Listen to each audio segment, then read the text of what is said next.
మద్యం కుంభకోణం కేసులో ధనుంజయ రెడ్డి, కృష్ణమోహన్ రెడ్డి, బాలాజీ గోవిందప్పకు హైకోర్టు డిఫాల్ట్ బెయిల్ రద్దు చేసింది.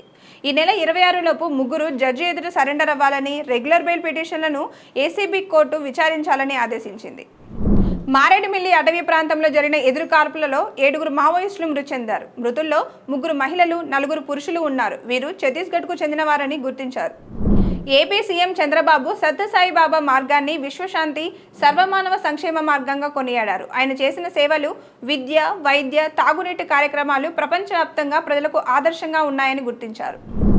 నిజామాబాద్ మున్సిపల్లో టౌన్ ప్లానింగ్ విభాగంపై ఏసీపీ సోదాలు నిర్వహించింది. నిబంధనలకు విరుద్ధంగా అనుమతులు ఇచ్చి భవనాల కోసం భారీగా డబ్బులు వసూలు చేస్తున్నారనే ఆరోపణలపై ఫైళ్లు, డిజిటల్ డేటాను పరిశీలించారు.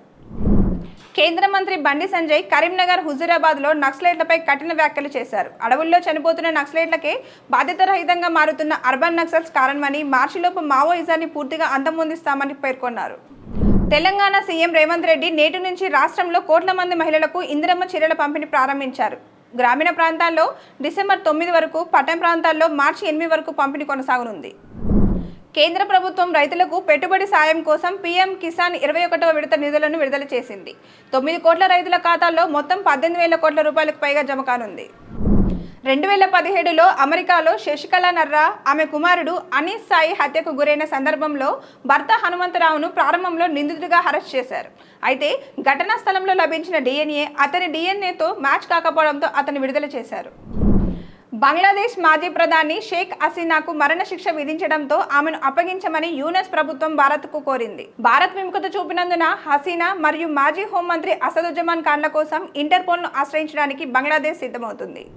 మహేష్ బాబు హీరోగా రాజమౌళి దర్శకత్వంలో రూపొందుతున్న యాక్షన్ అడ్వెంచర్ చిత్రం వారణాసిలో పృథ్వీరాజ్ సుకుమారన్ కుంభ పాత్రలో కనిపిస్తున్నారు. గ్లోబ్ ట్రాటర్ ఈవెంట్లో పరిచయమైన ఈ పాత్రకు సంబంధించిన ప్రళయం అనే రణకుంభ పాట ఆడియోగా ఇప్పుడు విడుదలైంది.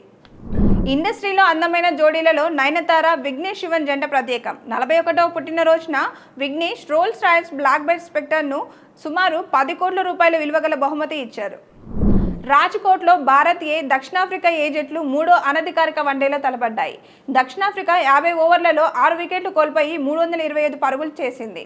లువాండ్రే ప్రిటోరియస్, రివాల్డో మున్సామి జంట 241 పరుగులతో మొదటి వికెట్ భాగస్వామ్యం సృష్టించగా, భారత బౌలర్లలో ఖలీద్ అహ్మద్, ప్రసిద్ధ్ కృష్ణ, హర్షిత్ రాణా 2 వికెట్లు తీశారు. Please subscribe to the channel and download the Politicos app from the links in the description.